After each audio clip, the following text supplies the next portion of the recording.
Okay mga kamads, mga kaibigan, welcome back to another content. So, meron kasing waiver na pinapaano dito si Norman Mangusin, aka Francis Leo Marcos. Ito, pakinggan lang natin ng konti para may context tayo. Okay? Yun. Oh, ito, screenshot nyo. Sige. Oh. Ayan, ako si Francis Leo Marcos. Hindi wala ka bang... Wala bang pwede mag-type sa'yo? Makikipaglaban ako kay Makagago. 2 rounds, 5 minutes. 1 minute full combat. 5 minutes tatalian sa bewang with tare. Tapos yun nga, magsasaksakan sila, di ba? Kung madisgrasya niya ako ay wala siyang pananagutan sa batas sapagkat kapwa namin magugustuhan ang mga pangyayari. Now, etong mga ganitong kontrata na to, ang tawag dyan is void in initio, di ba? Void agad from the get-go. The reason why is that you are going to commit something unlawful. Kasi let's say suntukan lang to. Magkakaroon tayo ng waiver. Tapos pag nagsuntukan tayo, pag napatay kita sa suntukan ay pwede.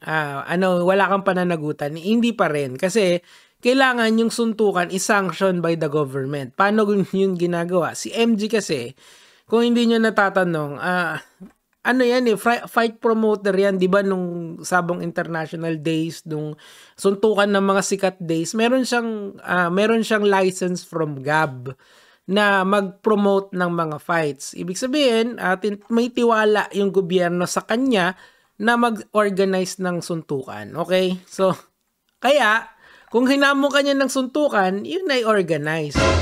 Ngayon, kung mapapatay ka niya doon, pwede. Pwede! Kasi yung mga ganito, hindi naman yan tatanggapin ng korte. Kasi nga, mamaya i-explain ko sa inyo yun in full detail. So, paano ako nasali dito sa kaguluhan ito? As much as possible kasi, kung napapansin nyo, hindi ko na masyadong kino-content or pinapansin si Makagago. That's because, mga lods, meron po kasi malalaman din naman na Francis Leo to so ako na lang magkukwento sa'yo. Kasi meron kaming ongoing cases sa courts dito sa amin. Hindi ko na rin sasabihin kung saan kasi mahirap na baka pasilip mo Kasi alam ko naman yung capability mo, Norman So, matagal na kasi kaming may beef ni Makagago. Years na yung inabot.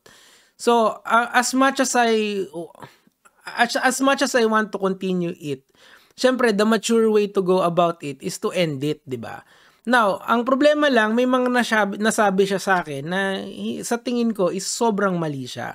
That's why, instead of hamunin ko siya ng kung ano man, dinala ko na lang sa korte kasi ganun yung mga mature na tao, Francis Leo Marcos, na isettle nyo yung score nyo outside of social media kung meron talaga kayong gustong patunayan, hindi yung magsasaksakan kayo.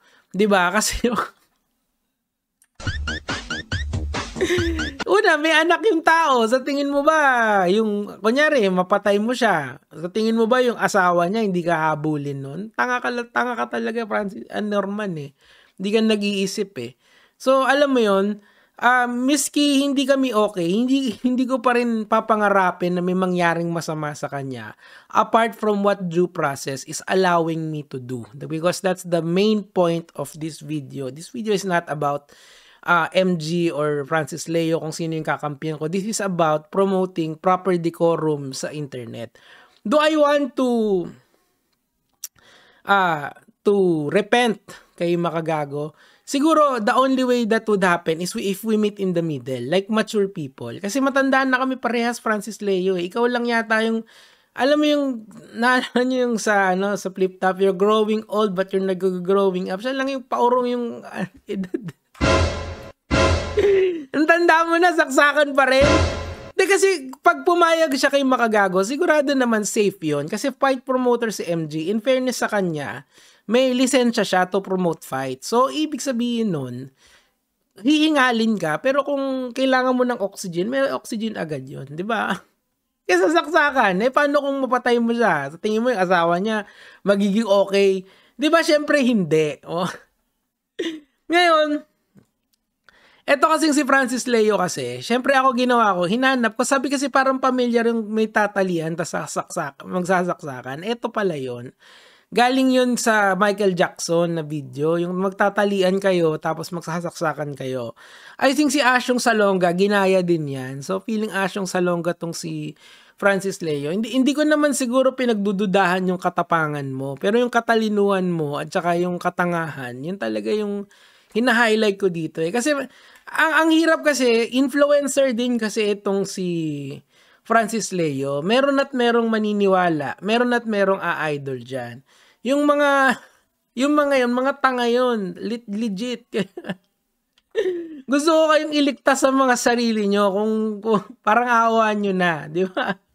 Huwag nyong suportahan yung ganyan. Kayo, galit kayo dun sa mga politiko na nag-aayuda politics. Pero eto, ba't ba sumikat yan? Yung kakabigay ng ayuda, di ba? Diyos me. Hindi nyo nga alam kung paano kumikita ng pera yung tao na yan. Kami ni MG siguro may idea kami kung paano yan kumikita ng pera. Pero ang sinasabi ko lang sa inyo, walang pinagkaiba yan dun sa mga politiko na nagagalit kayo. Diba? Ayan o. So eto, tinanong ako dito ni Rodel Cortez, alam kong hindi ka abogado pero may waiver naman si Norman. Valid ba yun sa korte? Hindi. Void ad initio yan. Kasi, nire-risk mo yung buhay ng tao. Over what? Saksakan kayo, di ba? Tanga, saksakan ng katangahan. Sabi ko dito, you cannot waive your rights to life, liberty, and property. So, yung mga kontrata kasi, kailangan pa rin, yung laman nun is legal to begin with. Hindi nyo pwedeng i-waive yung rights nyo gamit yung kontrata na yun. Kaya nga, di ba, kapag ka magsusuntukan, kailangan may sanction. Di ba? Bakit? Kasi, yun yung due process sa suntukan. Gets? May due process dyan. Oh. So, ni-request ni Makagago. Ako naman, okay. Sabi mo eh. Di ba? Eto, kung may oras ka, pwede bang i-content ito? Paki-explain naman lahat. Bakit ka ba natatakot? Eh, si MG hindi naman din nagwo-workout yan. Nakita ko na malaking tao si MG. Pero, palagay ko sa hangin, kulang kayo. Ibig sabihin may chance ka. Huwag ka lang matakot, FLM. Gusto mo? Wala siyang mouthpiece. Ikaw meron.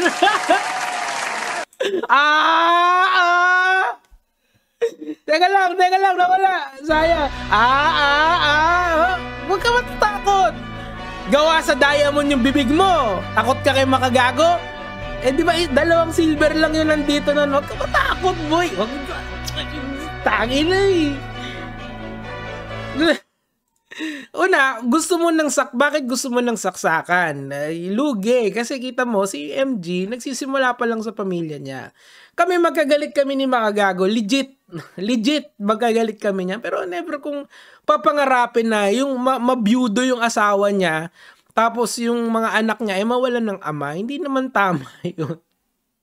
Suntukan lang, Brad.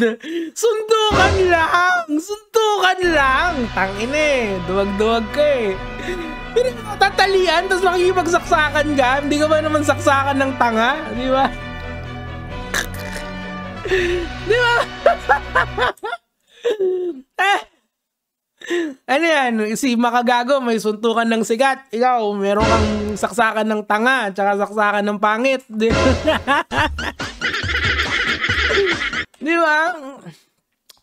Kasi etong si Francis Leo, sinasabi niya na wala daw murder yan, wala daw homicide yan. Sino may sabi sa'yo? Hindi ka naman abogado. May ako kilala ko yung abogado ni MG. Sigurado ko, she will never sign up dyan sa mga bullshit na ganyan. Pero doon sa suntukan na may proseso, may due process, pwede. Pipirma si Makagago. O di ba mahilig ka mag-charity? O may charity doon. Pupunta ako doon. Tangina, mababasag yung bibig mo, Francis Leo.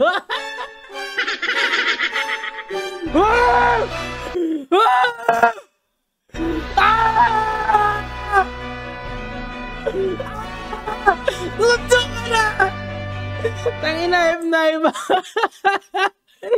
Sabi niyang gano'n, di ba naman tangat kalahati itong si Norman? Putang ina, ikaw may mga abogado ka, bobo-bobo mo. Sabi niyang gano'n, hindi daw pasok sa murder, hindi daw pasok sa homicide. Paano mo nasabi? Ano yun? At least doon, kung mapapatay mo siya, may habol pa rin sa'yo yun. Kasi nga, the state will always protect life, liberty, and property. May life ba si makagago? Meron. O, paano mo kukunin yung life na yon? Kailangan may due process doon. The best way that you can do that is through boxing, through suntukan. Kasi may due... At saka, sa suntukan, safe na safe kayo doon, 'di ba? Sabi niya, 46 years old, si MG, may edad na rin si MG, magkakaedad tayo. Nandun kasi kami tatlo, nasa vicinity na ganun yung, hindi naman si Jonah yung lalaban sa'yo, or si Merck, si MG, di ba?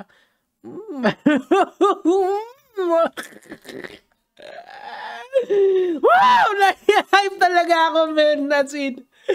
Nagigigil ako. Tanginang ngipin kasi yan eh. Inuwa!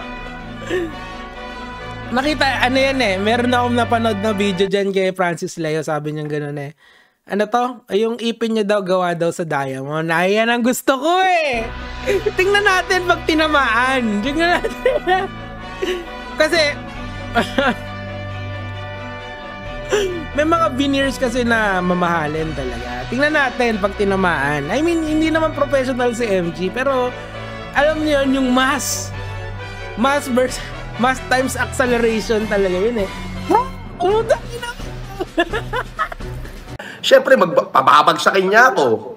Di ba? Pasasayarin daw niya yung tuka ko. Ibig sabihin, may disgrasya. So, ibig sabihin, may disgrasya. O, eto, magpa-waiver kami. Okay, so, liliwanagin ko Sabi sa Constitution kasi, di ba? You cannot take life, liberty, property without due process. Ito kasi, kailangan mo ng due process kung magpapatayan kayo. And the only way to do that is through boxing, di ba?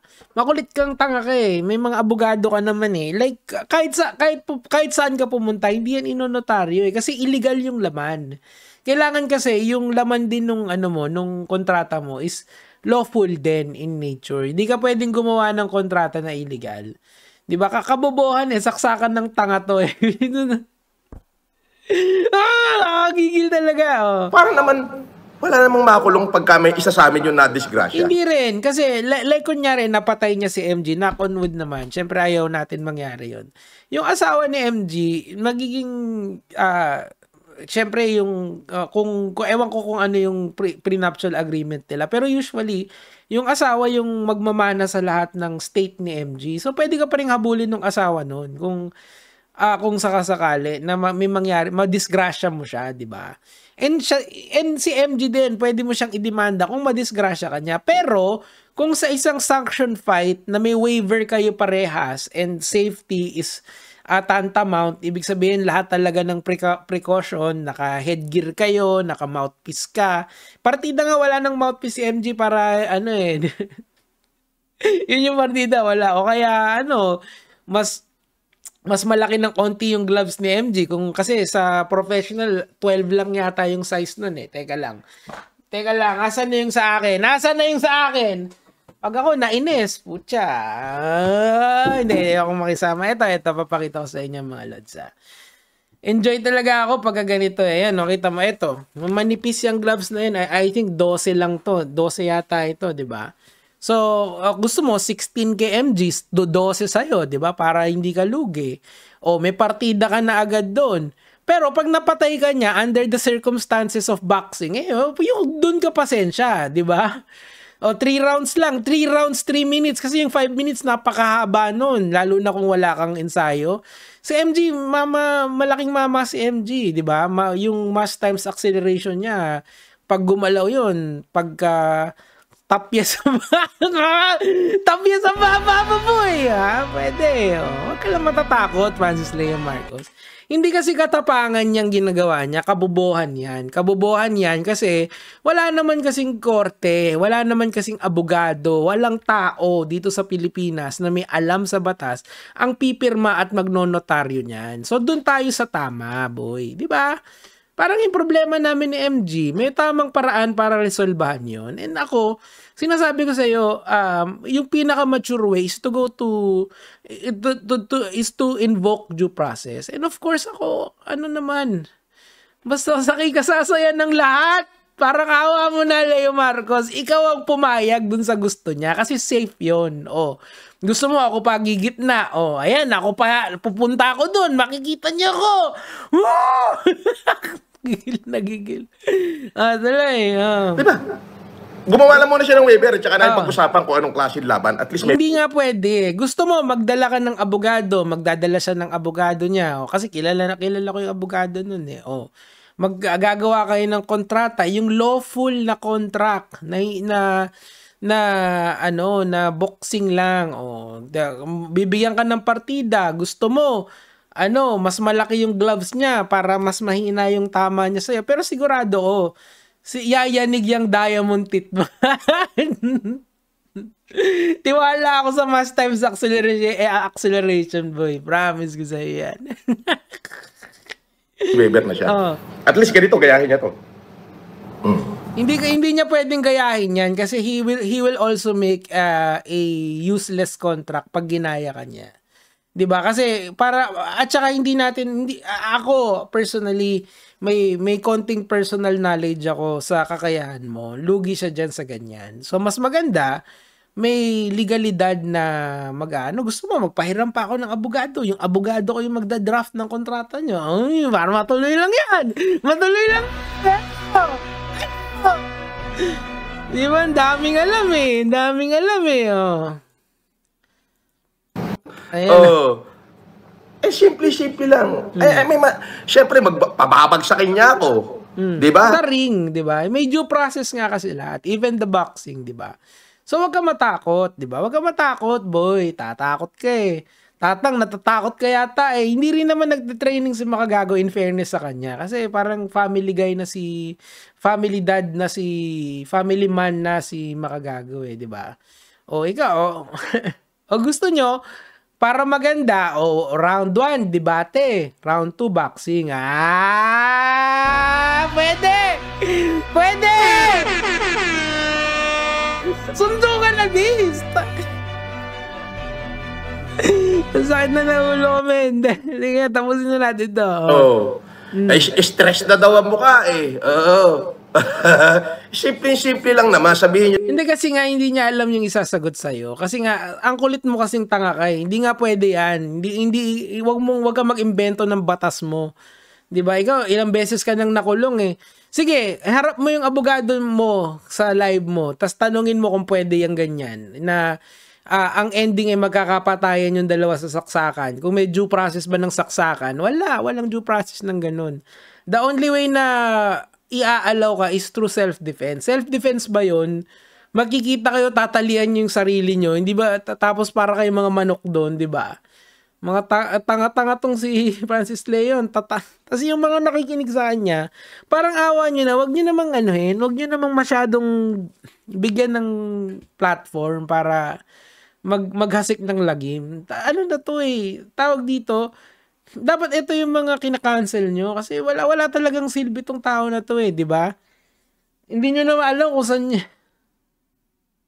hindi nyo kakilala kung sino yan eh. Konting research mo kung ano na yung makikita mo eh. So ayun na, Francis Leo, pumayag ka na. Lugi nga eh, kasi si MG kahit paano matangos ilong nun eh. Lugi, kita mo yung sa'yo, bisaklat na